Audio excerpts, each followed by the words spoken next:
Class के अंदर what we have done, sir recording start कर दिया बेटा। चालू है चालू है चालू है। ओके, हमने क्या किया था लास्ट क्लास के अंदर, we have done, we understood that कि जो हमारा श्रोडिंगर अंकल है उसने क्या काम किया, right? Correct. Sir yes sir. तो हाँ सर, इन इक्वेशंस श्रोडिंगर का ने एक ही क्या मतलब है किया? ना? हाँ इन इक्वेशंस का एक ही मतलब है ना? हाँ,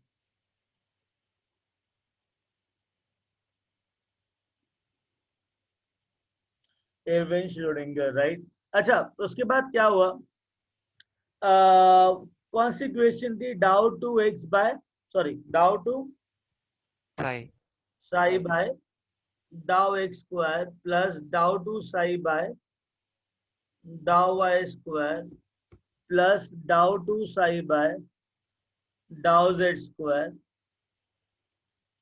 plus 8 pi square M m into into e E minus minus V v by h H square psi. psi is equal to 0. Agreed? Yes sir. तो स्टेप वन क्या था? he formulated this equation. उसके बाद what happened? Schrodinger solved this equation.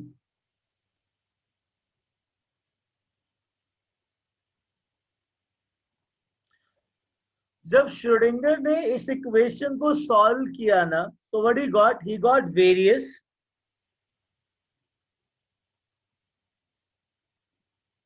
Sai Various value. forms, types of.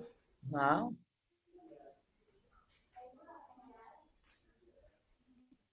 अच्छा मेरी बात सुनो ध्यान से। ऑब्वियसली ये जो E माइनस वी है, ये जो एनर्जी है that is equal to kinetic energy, correct? अरे बाबा, Yes total sir. Energy minus potential energy kinetic हाँ एनर्जी यस है सर। ना। हाँ सर। तो काइनेटिक एनर्जी का फॉर्मूला क्या हुआ? 13.6 electron volt into Z square by N square. Kinetic energy का। यस हाँ बेटा, याद करो, ये कह हाँ रहा हूँ सर, ना कि मैं हमने वही बोल रहा था। किसी भी शेल के अंदर जो काइनेटिक एनर्जी होती है वो पॉजिटिव होती है टोटल एनर्जी के, correct? Yes sir. Yes sir. Yes sir. अब पहले शेल के अंदर उसने क्या किया? एन को 1 ले लिया। तो पहला क्या किया उसने? पहले शेल के अंदर एन को 1 ले लिया, तो एन को 1 ले लिया तो कुछ वैल्यू आ गई। दूसरे शेल में एन को 2 ले लिया तो एनर्जी की कोई वैल्यू आ गई। तीसरे शेल का n3 ले लिया तो एनर्जी का कुछ वैल्यू हो गया। तो every time it is using this value here. तो हर एक एनर्जी के ऊपर जब हर एक एनर्जी वैल्यू डाल रहा है तो उसको साई की वैल्यूज मिल रही होंगी, साई फंक्शन मिल रहे होंगे, राइट?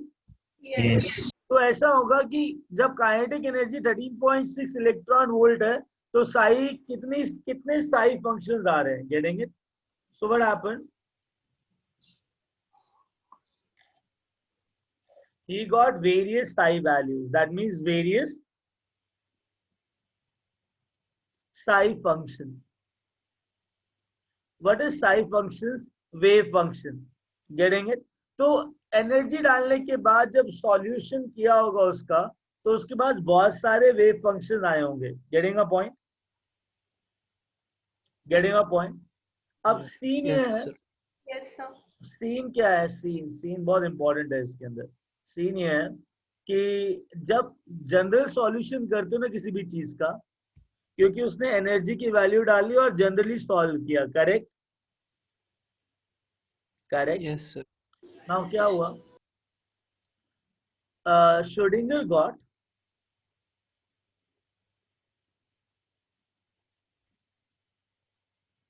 वेरियस रैंडम, सर आपने क्या पढ़ा है अब तक? ओके, मैंने ये पढ़ाया कि श्रोडिंगर है ना, श्रोडिंगर, हाँ उसने क्वांटम मॉडल कैसे निकाला, हाउ ही फॉलोड, एक्चुअली कैसे कैसे काम हुआ, हाँ ठीक है? तो हुआ क्या? पहले उसने डबल डिफरेंशियल इक्वेशन बनाई, फिर काइनेटिक एनर्जी एक एक करके डाली। अब मुझे पता है पहले शेल का काइनेटिक एनर्जी 13.6 है, दूसरे शेल का 3.4 है, तीसरे शेल का 1.51 है, और ये तो चौथे शेल का हाइड्रोजन के लिए है ना। 0.85 है। तो हर एक शेल का एनर्जी डालने के बाद उसको अगर सॉल्व किया तो मेरे पास बहुत सारी साइ फंक्शंस आए। Getting it?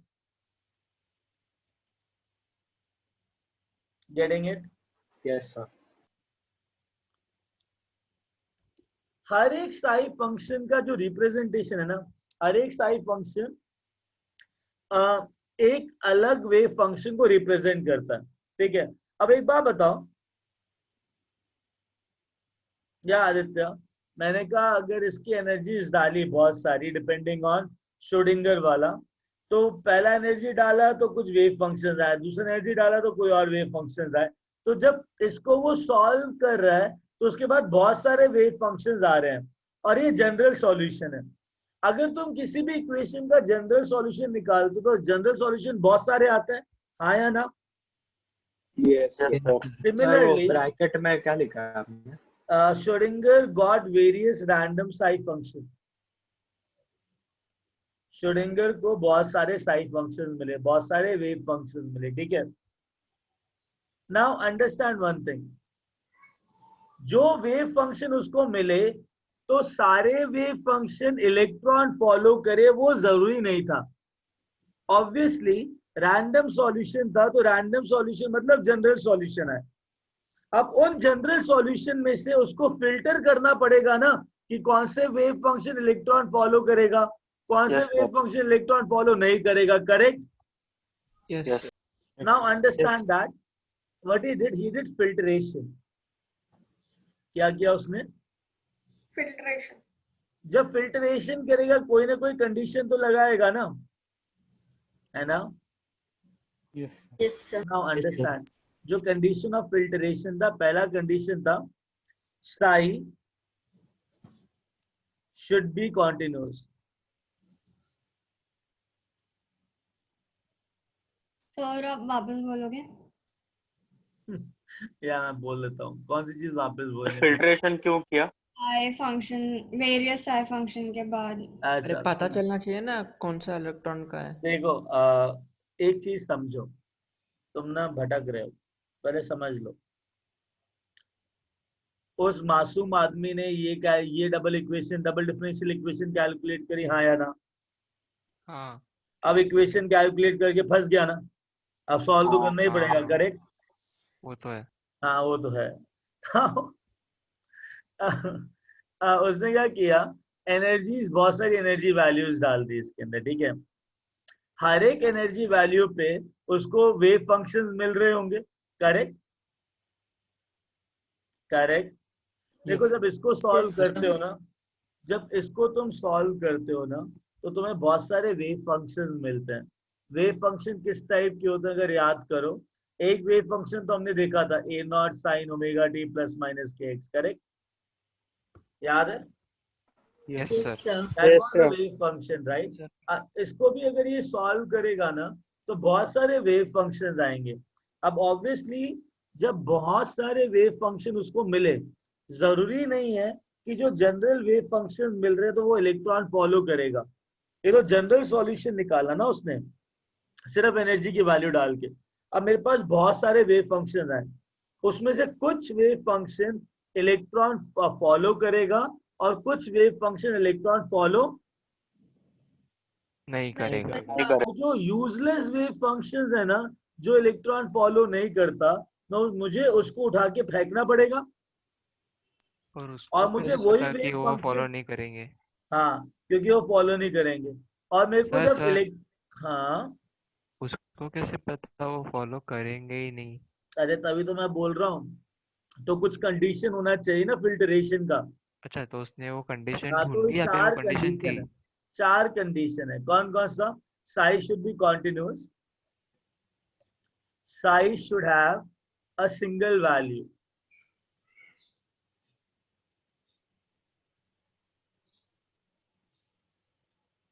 तीसरा size should be finite,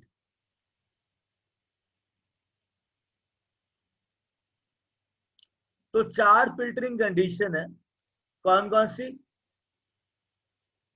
psi should be continuous, Continuous have a single value, and should be finite. अच्छा सुनो, मेरी बात सुनो।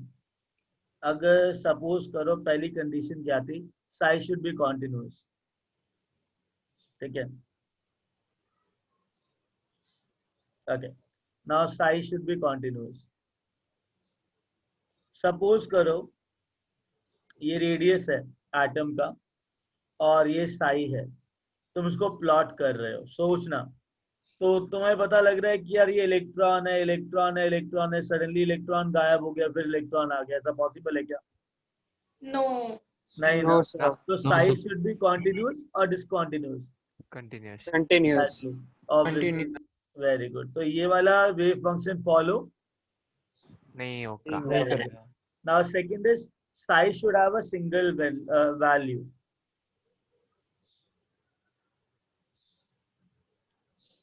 ये नीचे R है sir.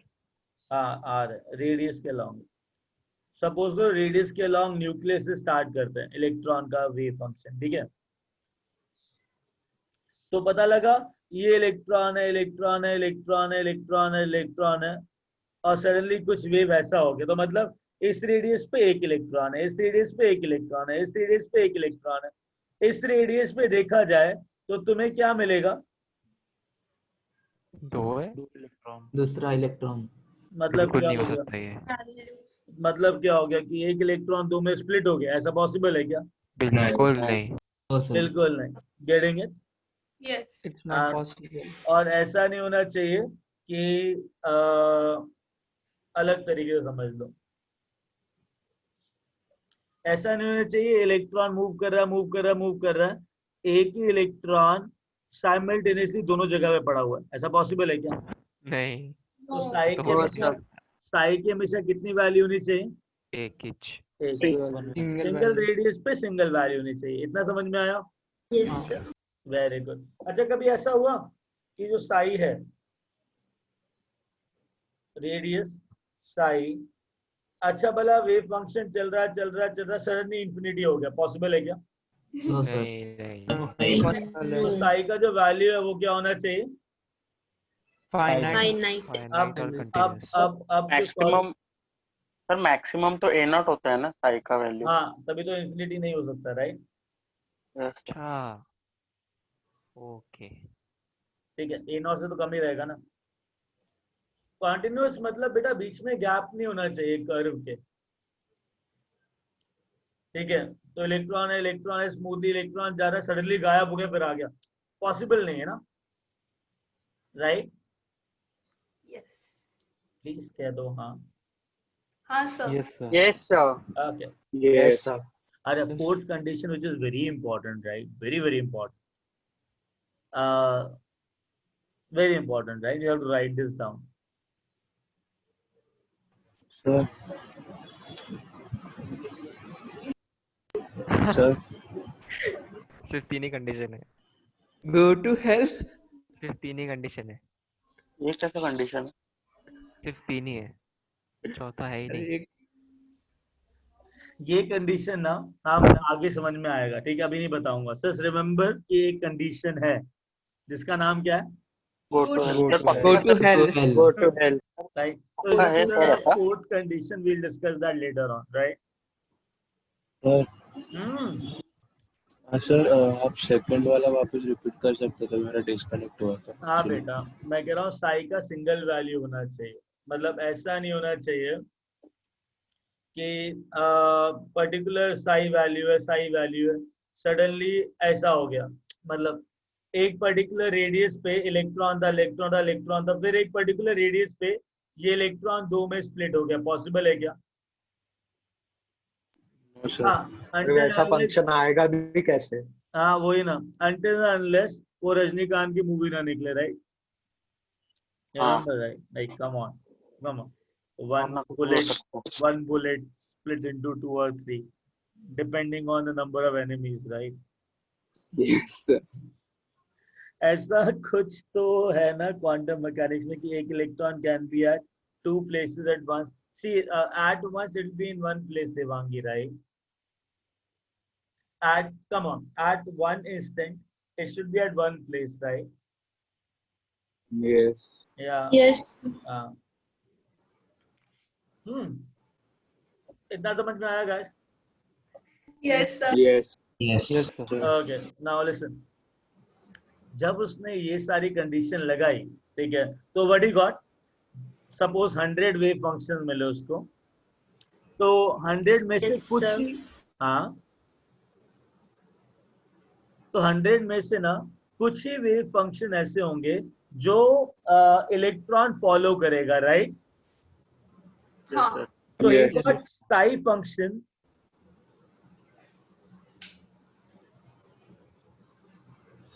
followed by which are actually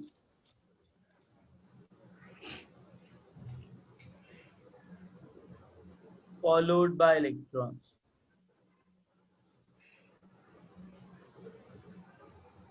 Right?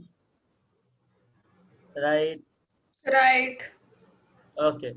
Now in functions को ना Yes. जो इलेक्ट्रॉन फॉलो करता है, जो इलेक्ट्रॉन के वेव फंक्शन है, उन फंक्शन को आइगन फंक्शन कहते हैं. क्या बोलते हैं? Ideal function. Eigen eigen eigen ideal नहीं, Okay. Okay. Eigen function. Eigen function. Getting? Sir वो R है या N है? किधर? हाँ वही. Eiger. Eigen. N. N. Eigen. N, right? Eigens. Now understand one thing. Eigen function को अगर हम फर्दर सॉल्व करें, right, on solution of eigen function,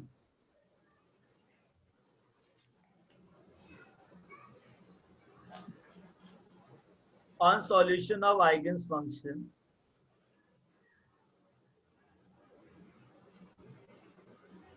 पता है क्या, हर एक वेव फंक्शन सॉल्व करने के बाद क्वांटम नंबर्स देता है. You know that it gives quantum number. Sir eigen function किसे कहते हैं? जो वेव फंक्शन इलेक्ट्रॉन फॉलो करता है, अच्छा. यस. अगर उन वेव फंक्शन को सॉल्व करोगे ना, तो मुझे 3 क्वांटम नंबर मिलते हैं, n, l, m, which tells us everything about an electron.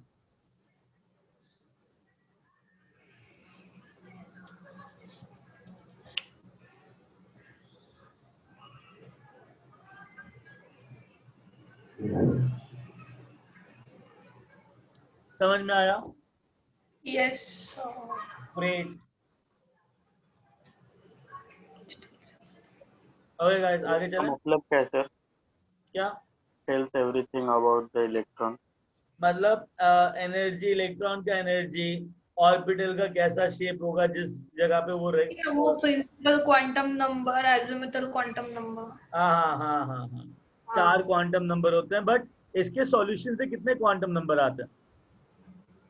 3. 3. And you know what, fourth quantum number is known as S quantum number. ठीक है, S quantum number is introduced by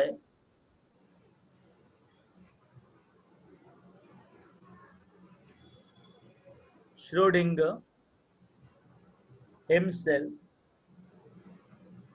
and it is not given by psi.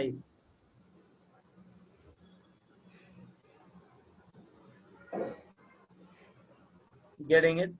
तो जो fourth quantum number है ना, S, वो Schrodinger ने खुद डाला था. क्वांटम नंबर NLM ही साई से आता है. Getting a point?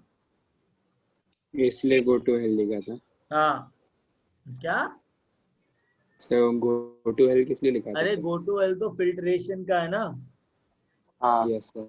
सर ये एरो और सॉल्यूशन क्या बताता है? ये एरो और सॉल्यूशन अरे बेटा, मेरे पास ये वेव फंक्शन आया, करेक्ट? हाँ. तो मेरे पास एक वेव फंक्शन, सुन तो लो. ओके. अगर मेरे पास एक वेव फंक्शन आया जो कि इलेक्ट्रॉन फॉलो कर रहा है, अगर मैं इसको सॉल्व करूंगा तो सॉल्यूशन लिखना पड़ेगा ना, सॉल्यूशन ऑफ साई. हाँ राइट। हाँ हाँ। अगर इसको सॉल्व किया तो मेरे पास कितने क्वांटम नंबर्स आएंगे? अच्छा 3 आएंगे। समझ में आई बात? ओके। हाँ, समझ में आई बात? Yes sir. चलो लिख लो। Done sir. Hmm.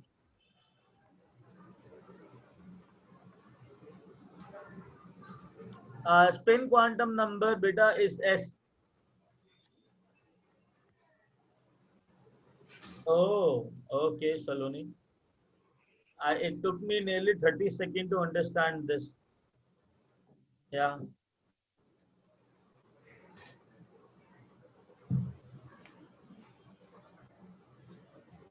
Like my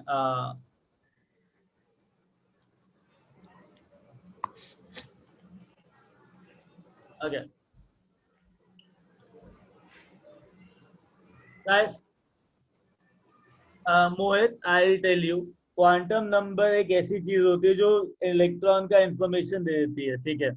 वो क्या क्या रिप्रेजेंट करता है, कैसे कैसे रिप्रेजेंट करता है, we will come to that point, ठीक तो है? फिर 3 ही क्यों देंगे सर? मतलब मतलब 3 ही क्वांटम नंबर क्यों आएगा?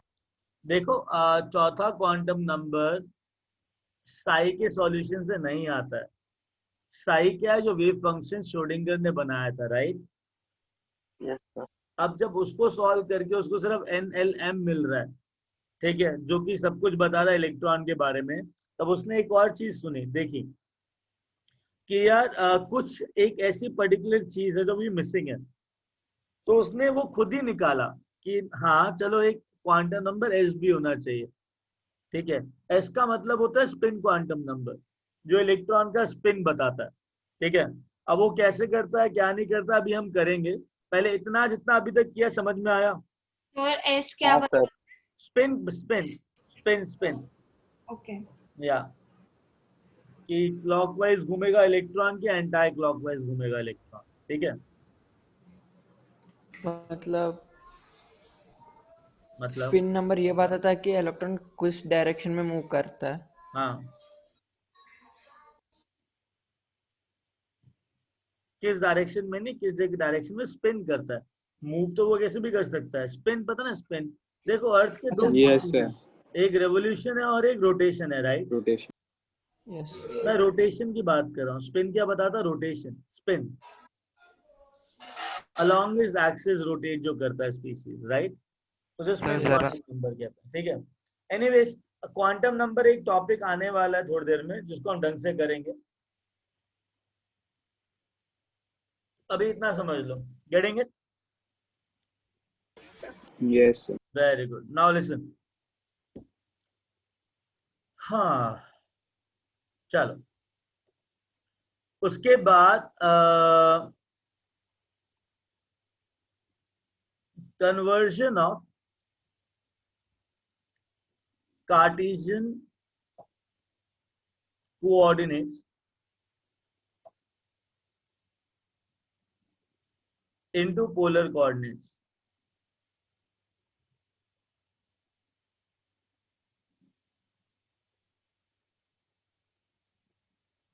पहले तो समझ लो कार्टेशियन कोऑर्डिनेट्स क्या होता है, पोलर कोऑर्डिनेट्स क्या होता है, ठीक है?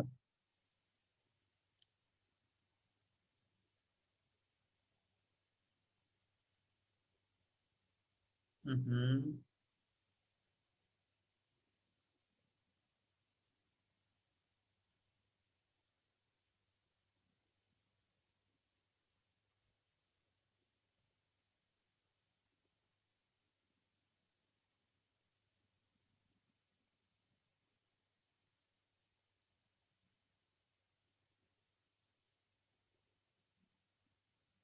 ए श्रीकांत, कम ऑन, चल।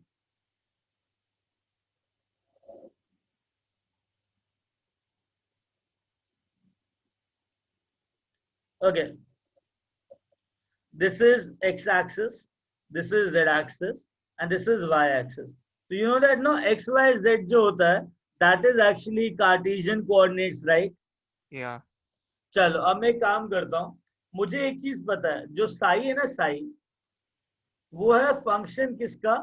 x, y, z का। मुझे पता लगता है x1 y1 z1 पे एक इलेक्ट्रॉन है, x2 y2 z2 पे एक मतलब वो इलेक्ट्रॉन की पोजीशन है, x3 y3 z3 पे इलेक्ट्रॉन की पोजीशन है, x4 y4 z4 पे इलेक्ट्रॉन की पोजीशन है। तो इलेक्ट्रॉन की position I can represent by x y and z, yes और नो? Yes sir. तो जब साई को x y z की टर्म्स में डालूंगा तो it is like your Cartesian coordinates, ठीक है। अब एक चीज बताओ, एटम जो है वो क्या है, स्फेरिकली सिमेट्रिकल है कि नहीं? सिमेट्रिकल अगर कोई भी चीज स्फेरिकली सिमेट्रिकल है तो सिंपल क्या रहेगा, इलेक्ट्रॉन को हमेशा एक्स वाई जेड से देखना, या फिर इलेक्ट्रॉन की पोजीशन जो है वो रेडियस आर से बताना विद रिस्पेक्ट टू एंगल्स। कौन सी चीज सही रहेगी? आर से। रेडियस हाँ, कि एक पर्टिकुलर रेडियस पे इस एंगल पे रेडियस, हाँ प्रोबेबिलिटी ऑफ फाइंडिंग इलेक्ट्रॉन इतना है, गेटिंग इट? तो अगर मैं इलेक्ट्रॉन की प्रेजेंस की बात करूं वो भी एक स्फेरिकल सिस्टम में, तो पोलर कोऑर्डिनेट ज्यादा अच्छे रहेंगे, मतलब रेडियस एंगल ज्यादा अच्छे रहेंगे, या एक्स वाई जेड अच्छा रहेगा? Polar coordinates. Polar coordinate. So proud of you. Now listen, understand one thing,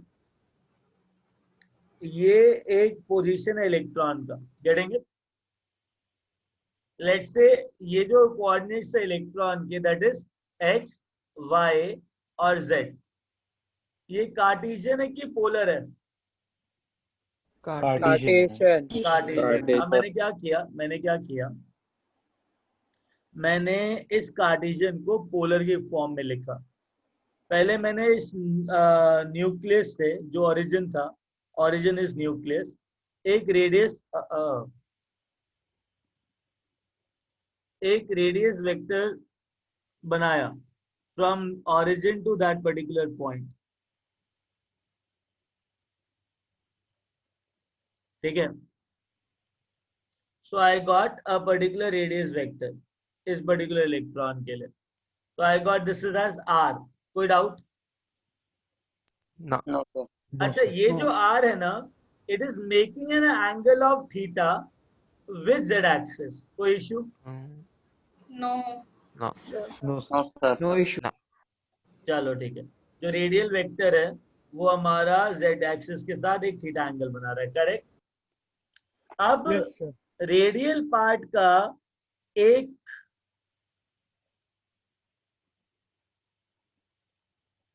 projection होगा एक्स वाई प्लेन पे, यहाँ हाँ। पे यहाँ R पे sin कॉल theta। करेगा, गेटिंग इट? उस प्रोजेक्शन का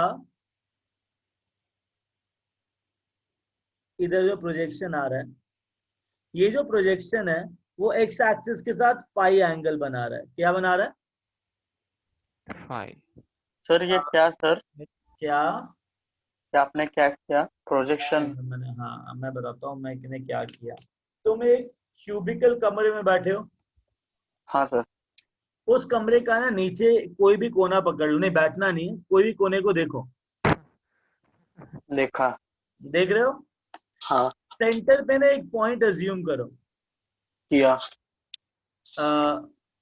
एक मिनट, अगर उस सेंटर पे पॉइंट अज्यूम किया, उस कोने से ना उस सेंटर तक तुम एक रेडियस वेक्टर ड्रॉ करो। किया? हाँ किया। Very good. नाउ वो रेडियस वेक्टर जेड एक्सिस के साथ थीटा एंगल बना रहा है। कितना बना रहा है? थीटा। अच्छा Getting it? समझा। हाँ समझा? सर। तो अब एक बार बताओ, जिस वॉल के ऊपर तुम बैठे हो वो एक्स वाई हाँ। प्लेन हो गया, हाँ गेटिंग इट? उस रेडियस वेक्टर का जो प्रोजेक्शन एक्स वाई प्लेन में आएगा वो तुम्हारा एक्स एक्सिस के साथ क्या बना रहा है? अल्फा, सॉरी आपने पाई तो पाई बनाया पाई। पाई क्या पाई बना रहा है?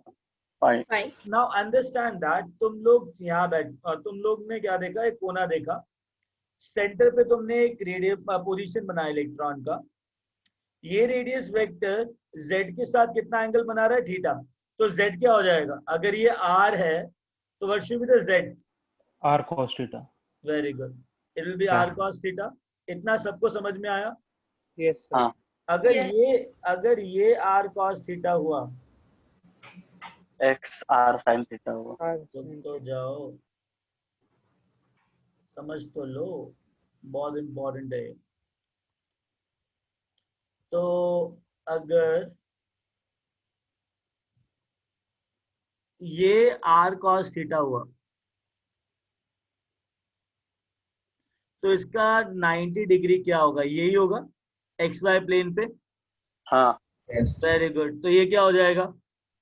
अच्छा ये आर साइन थीटा होगा। अरे वाह मेरे लाल पीले हरे नीले, समझ में आई बात? सर वो एक्स वाला भी आर कॉस थीटा होगा ना? नहीं नहीं बाहर के तरफ। हाँ सर नहीं समझा बेटा, वो फाइव समझा है। सर। ये आर Yes, साइन थीटा होगा कि नहीं होगा? अगर हाँ ये सर पॉइंट समझा। है, ये आर कॉस थीटा हो गया, तो ये क्या हो जाएगा? R sine sine theta. या 90 degree to each other, right? और ये इस यस डायरेक्शन में, Yes, तो R cos theta R sine theta, agree? तभी मैंने हाँ इस वेक्टर का प्रोजेक्शन लिया एक्स वाई प्लेन में, right? Right. Yes sir. Sir अगर सर अगर कनेक्शन ये आर अगर ये आर सर साइन, हाँ बेटा, ओके, अगर ये आर साइन थीटा है तो एक्स एक्सिस हेलो में, हाँ, एक्स एक्सिस में कनेक्शन प्रॉब्लम था, से बताओ ना क्या बोला आपने। किस पार्ट पे प्रॉब्लम था सलोनी? देखो, अंडरस्टैंड वन थिंग, अंडरस्टैंड, अगर ये पॉइंट है रैंडमली बीच में, करेक्ट? तुमने रेडियस वेक्टर ड्रॉ किया?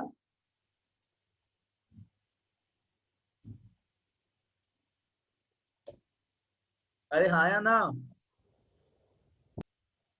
अच्छा आप सलोनी से बात कर रहे Yes, sir.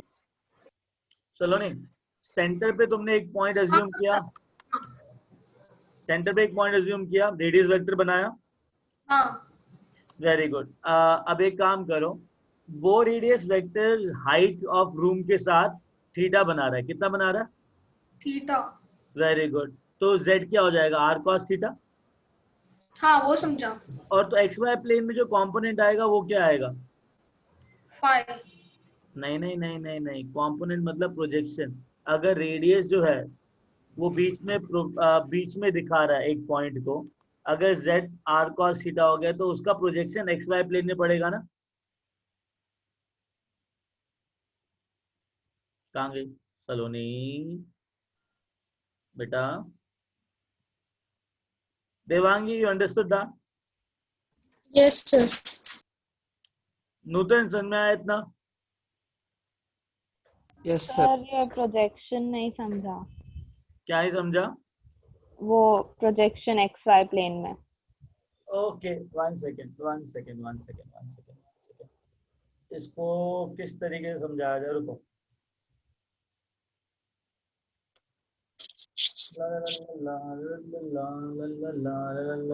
Give me a minute. Sir उसको बोलो आर वाला बाहर के तरफ, मतलब आउटसाइड निकल रहा है। फिगर चेंज कर दो थोड़ा। एक मिनट। तभी कहते हैं लाइफ है ना, लाइफ बहुत ऑसम है। सुनो, सुनो सुनो सुनो सुनो,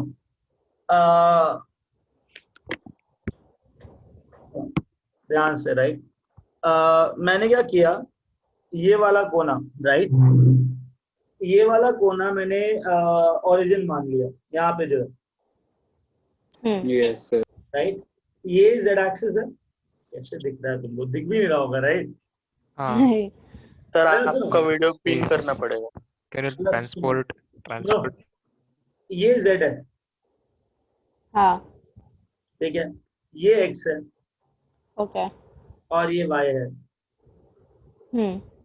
ठीक है? Now understand that.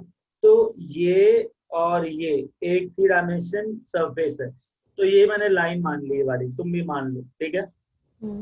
तो अगर ये x है,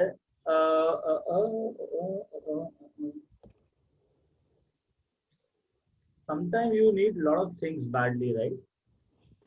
और मिलते नहीं है सर। कोई बॉक्स है क्या सर? बॉक्स Okay, कोई one बॉक्स है? second.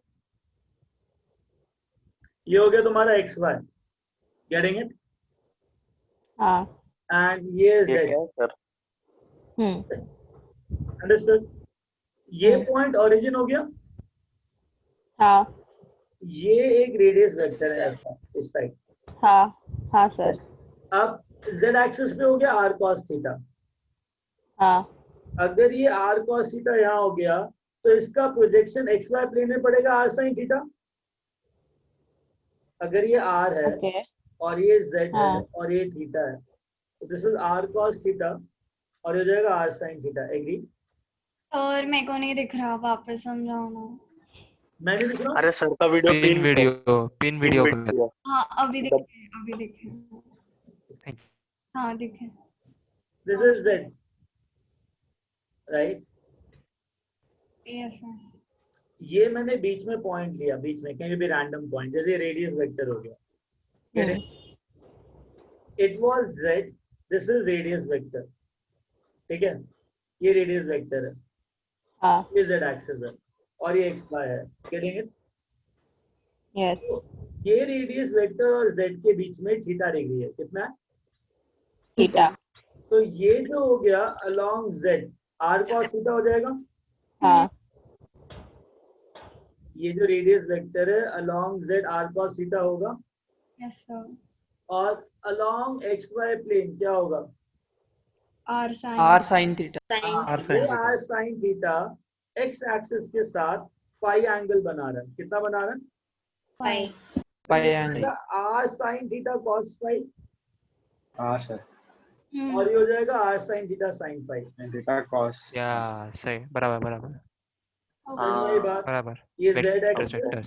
ये r cos थीटा और इसका r sin थीटा x प्लेन पे आएगा. इस तरीके से, इस तरीके से. करेंगे. और ये थीटा फाई था तो ये r sin theta cos phi, r sin theta sin phi. Agree? Yes या ना समझा, अभी समझा. यस सर, समझा. समझ लिया?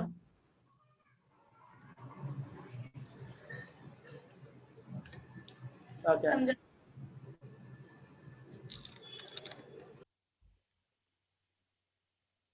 हाँ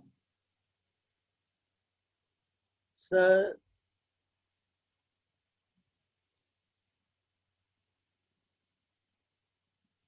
Oh, Saloni, now you understood, right?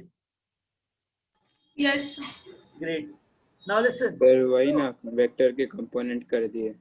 हाँ यार, इतनी देर से ये तो बोल रहा हूँ, फिजिक्स समझा रहा हूँ तुमको. एनीवेज, कहाँ थे हम लोग? सर. हाँ. सर एक जन वेटिंग रूम में. नहीं है बेटा. नहीं सर, मेरे को मैसेज किया उसने. मैंने उसको अभी अंदर लिया. अच्छा. ठीक है, सुनो.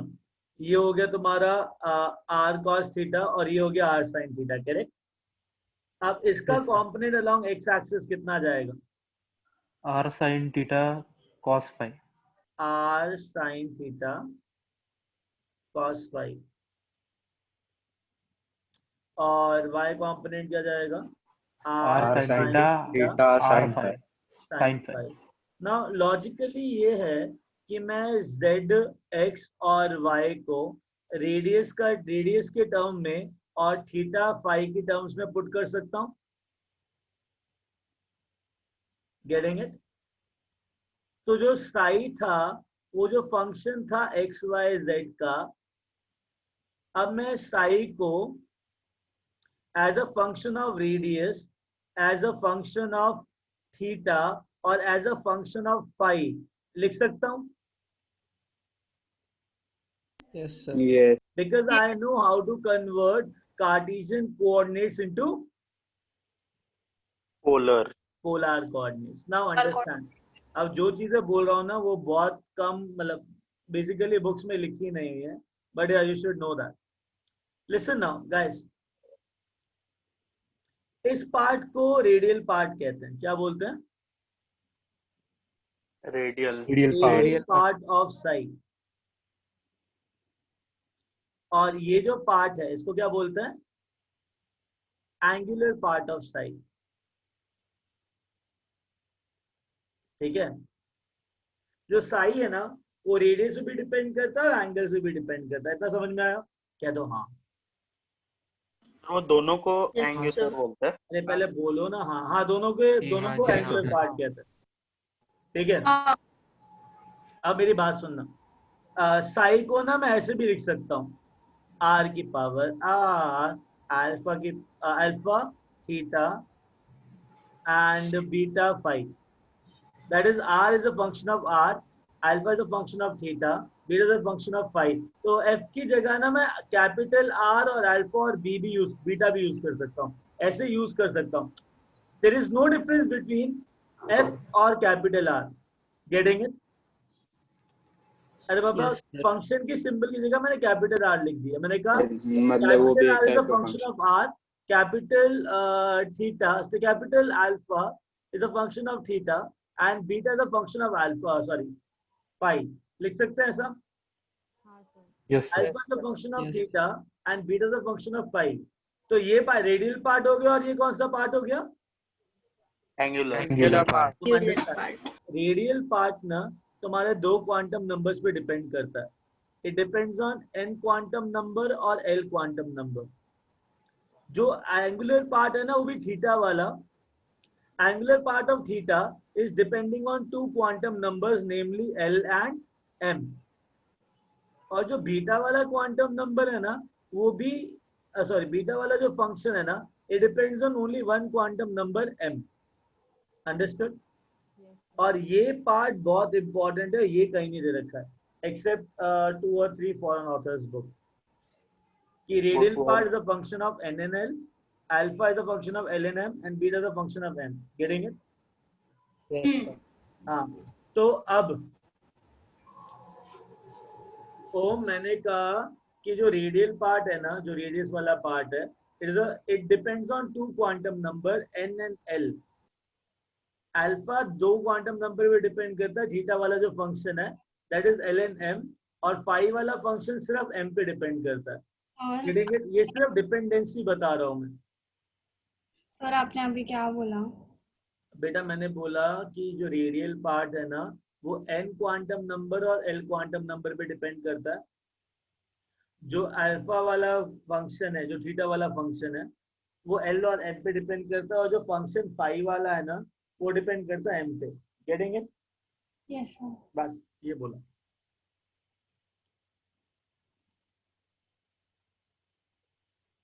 Got that point guys? yes, sir. अच्छा, लिख लिया? Yes. Yes. 1 minute. One minute, right? Okay. Now, listen. So I converted Cartesian coordinates into Polar coordinates. okay, Polar. नीचे लेके आना तो बता देना मेरे को, है ना? सर नीचे ले जाओ। Okay.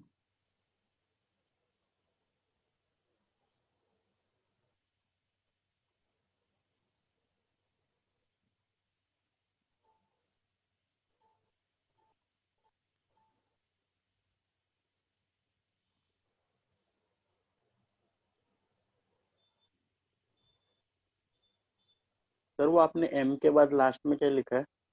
कुछ नहीं, स्टार बनाया। अच्छा,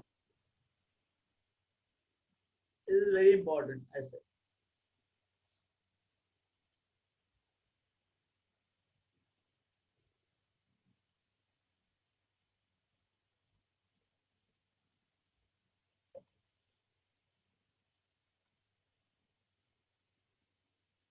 हाँ ओम। Okay, done. आगे चले। हाँ sir. Very good.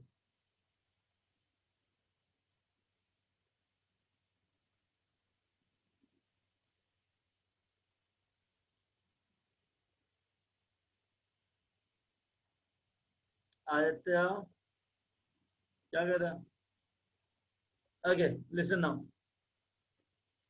Now, some postulates of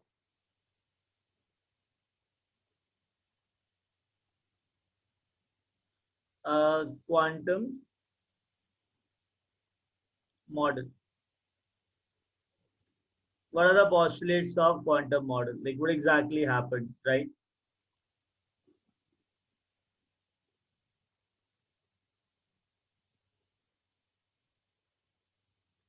Okay. Now, पहला postulate. Schrödinger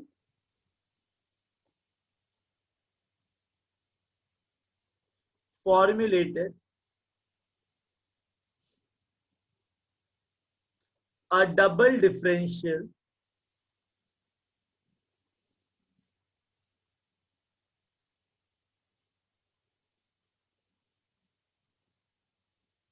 wave function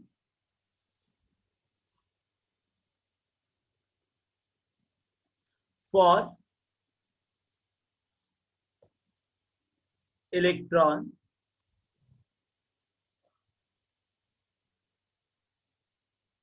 right. Now understand that Schrodinger ने क्या किया, एक डबल डिफरेंशियल वेव फंक्शन बनाई इलेक्ट्रॉन के लिए, right. Now understand that as electron is moving like a wave,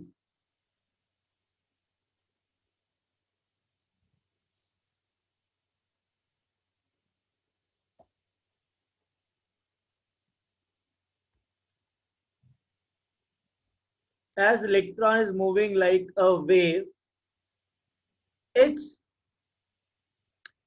accurate position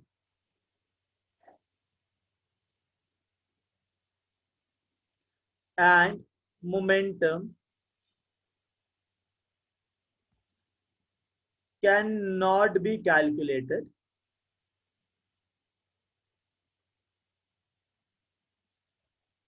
Hence, in quantum model,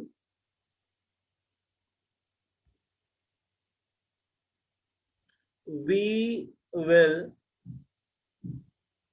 find the probability of electron. The probability जिसको कहते हो तुम, the probability of finding an electron in 3-dimensional space. ठीक है. तो क्योंकि electron wave की तरह मूव कर रहा है, it is not possible to calculate the accurate position and momentum. So what we will do, we will find the probability of finding an electron in 3-dimensional space. समझ में आई बात? Yes, sir. Very good. आगे चलें. Now understand. Sir वो हाँ. Okay. Okay, 1 second. लिख लो पहले. कहाँ गया?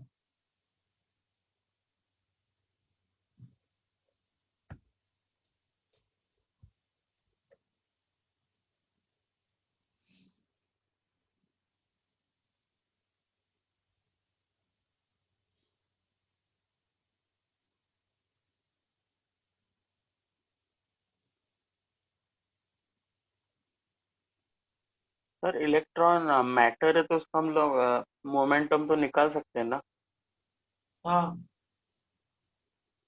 तो यहाँ पे कैन नॉट क्यों लिखा है? Velocity 1 second. हाइजेनबर्ग सुने हो? हाँ. तो हाइजेनबर्ग क्या कह रहा था उसमें? अच्छा. हाँ. Thank you sir. ओके, आगे चले. हाँ सर अभी चलिए. Okay, listen.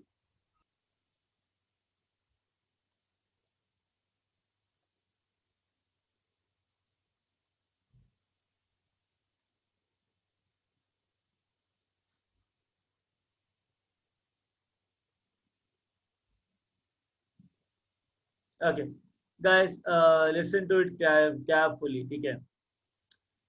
थर्ड पॉइंट क्या था? Solution of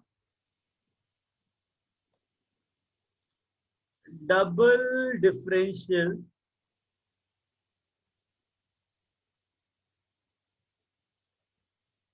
equation gives various psi functions,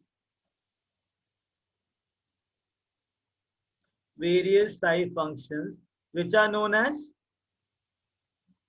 eigenfunction for electron. Agreed?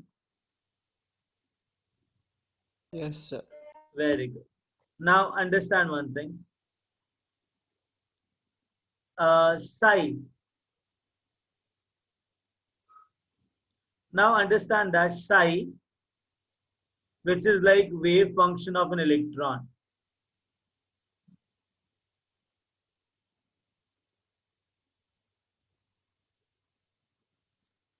Does not have any physical significance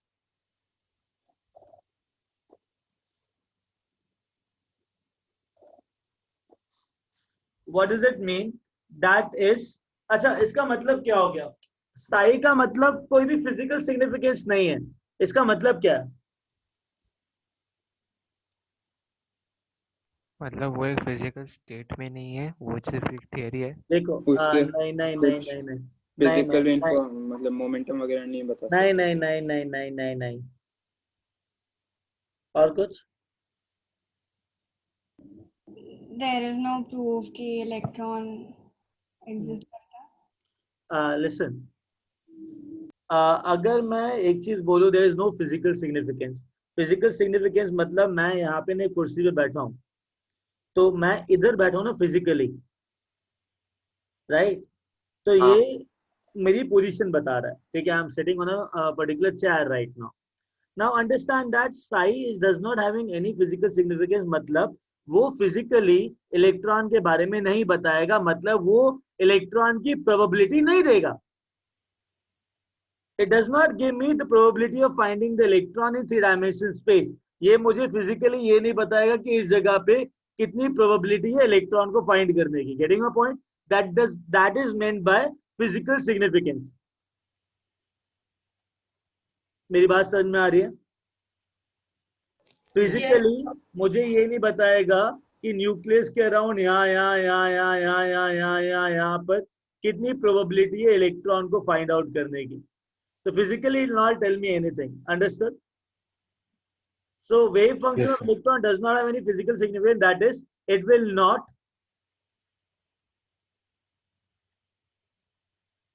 reveal the probability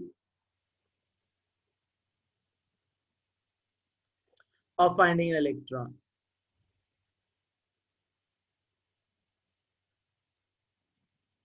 In 3-dimensional space. Rather, it will represent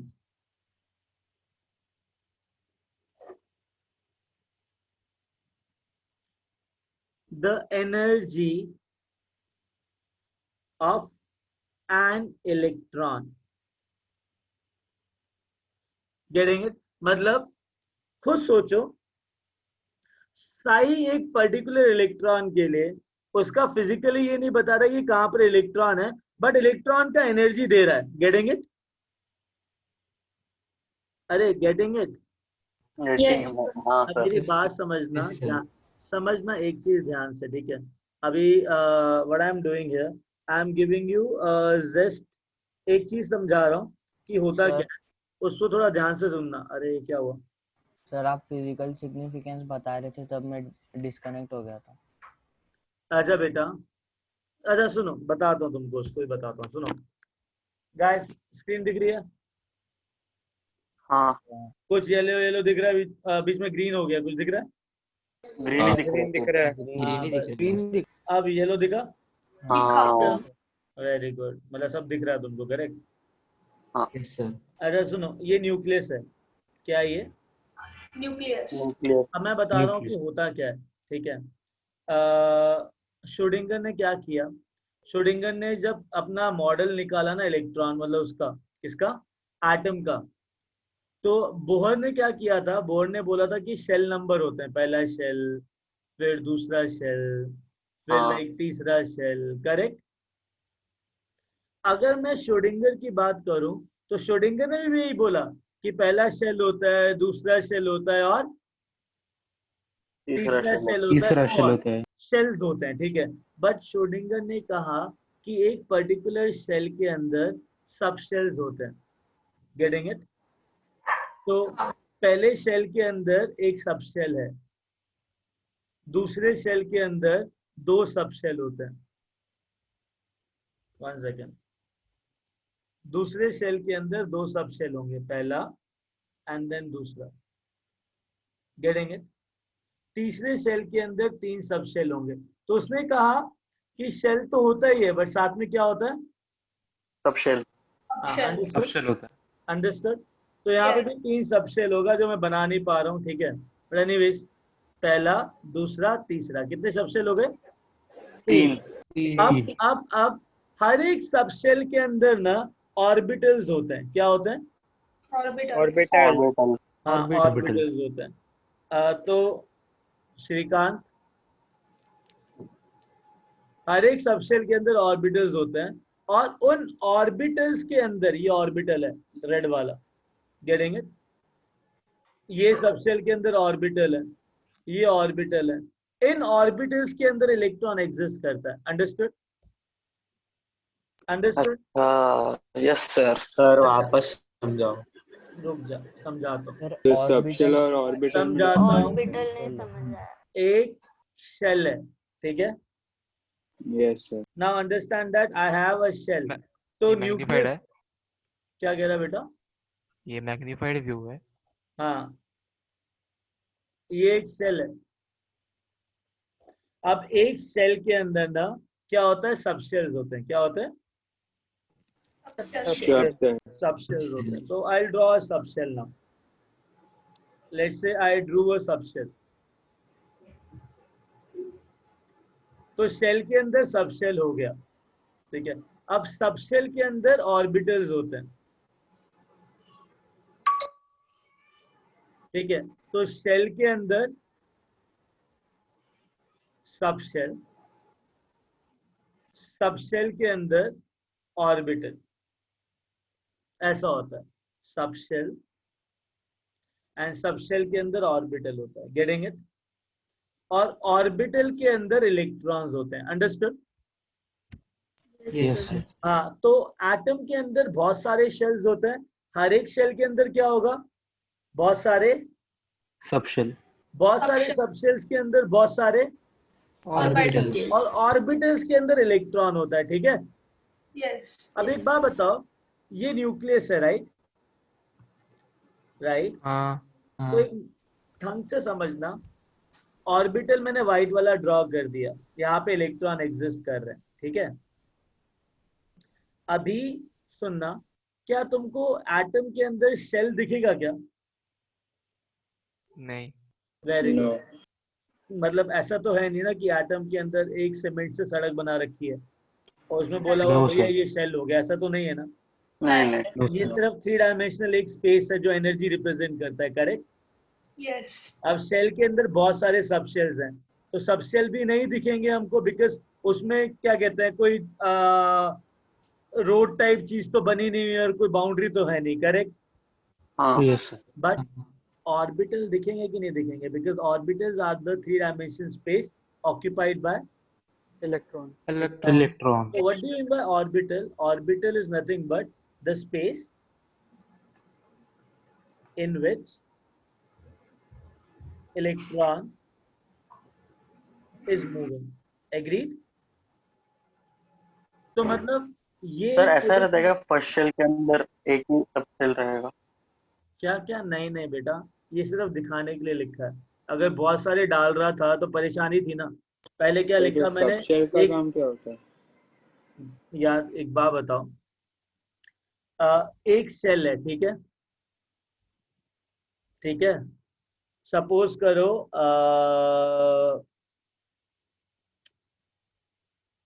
मैंने ना Bohr का energy values लिया, वो जो energy values था वो shell का था, करेक्ट?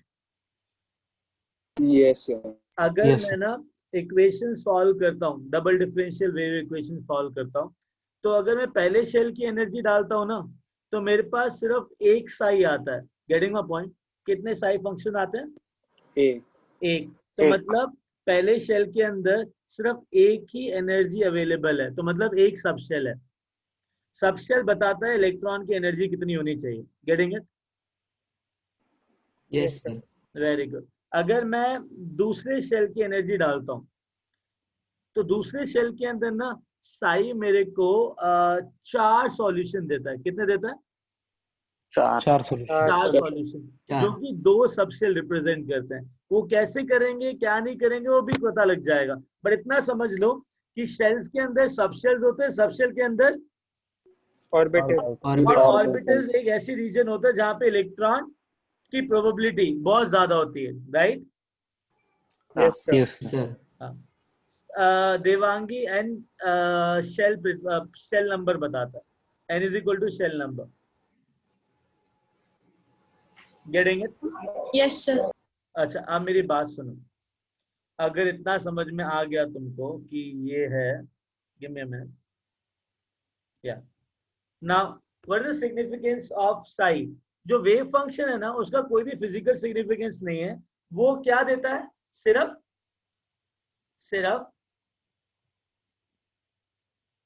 एनर्जी ऑफ एन पता इलेक्ट्रॉन। है क्या? Hence Sai represent energy of an orbital in which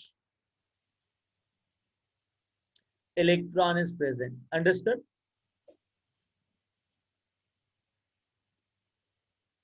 तो जो साई है वो ऑर्बिटल को फिजिकली रिप्रेजेंट करता है कि एनर्जेटिकली रिप्रेजेंट करता है? एनर्जेटिकली। समझ में आई बात? एनर्जेटिकली। समझ में आई बात? एनर्जेटिकली। समझ में आई बात? Yes sir. अच्छा, अब खुद सोचो ना ऐसा क्यों। यार एक बार बताओ, साई क्या है? वेव फंक्शन है ना? हाँ। अच्छा एक बात बताओ, अगर कोई भी वेव फंक्शन लोगे तो वो ऐसे होता है ना, positive amplitude, negative amplitude, positive amplitude, negative amplitude. क्या? नहीं, नेगेटिव एम्पलीट्यूड। हाँ, तो पॉजिटिव नेगेटिव पॉजिटिव नेगेटिव। अगर साई प्रोबेबिलिटी बता रहा होता तो यहाँ पे चलो ठीक है प्रोबेबिलिटी पॉजिटिव है, क्या प्रोबेबिलिटी नेगेटिव हो सकती है क्या? नहीं। ऊपर नहीं। नहीं ना। तो साई क्या नो है? Sir. Just an amplitude function. क्या है वो? हाँ, तो Sai cannot represent the probability of finding electron. सिर्फ वो मतलब बता सकते हैं एनर्जी ना हो ना। Give me a minute. Give me a minute. क्या कह रहा है? क्या बोला? सर मैं बोल रहा था कि मतलब वो सिर्फ ये बता सकते हैं कि मतलब वहाँ पे एनर्जी मतलब कैसा होगा। देखो एनर्जी जो है that is given by what that psi, no? मतलब एनर्जी कैसा होगा समझ में नहीं आया मेरे को।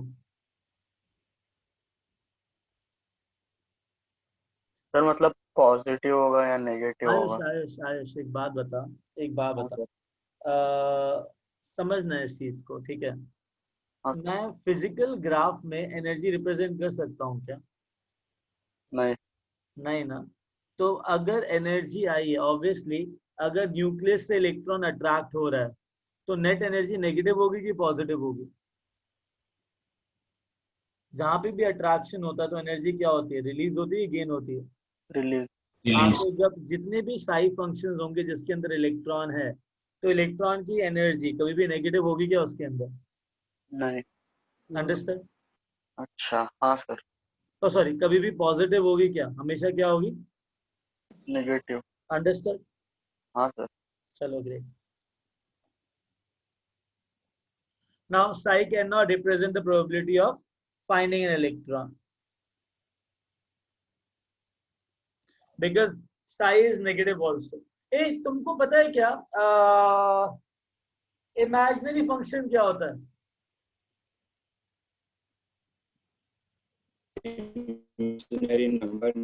कभी कभार ना जो वेव फंक्शन श्रोडिंगर देता है उसके अंदर ना एक इमेजिनरी पार्ट भी होता है। ओ ओके गाइस, हम एक काम करते हैं, क्लास बाद में कंटिन्यू करते हैं, ठीक है? Yes sir. हाँ, मैंने टाइम देखा नहीं, बहुत जल्दी निकल गया टाइम। फील आया सर। सर आप लेट हाँ आए ना सर मजा आया पढ़ के सर, पता नहीं चला। हाँ चलो, take care, bye bye bye sir. Thank you sir. Bye bye sir. Sir bye sir. Sir, thank you sir.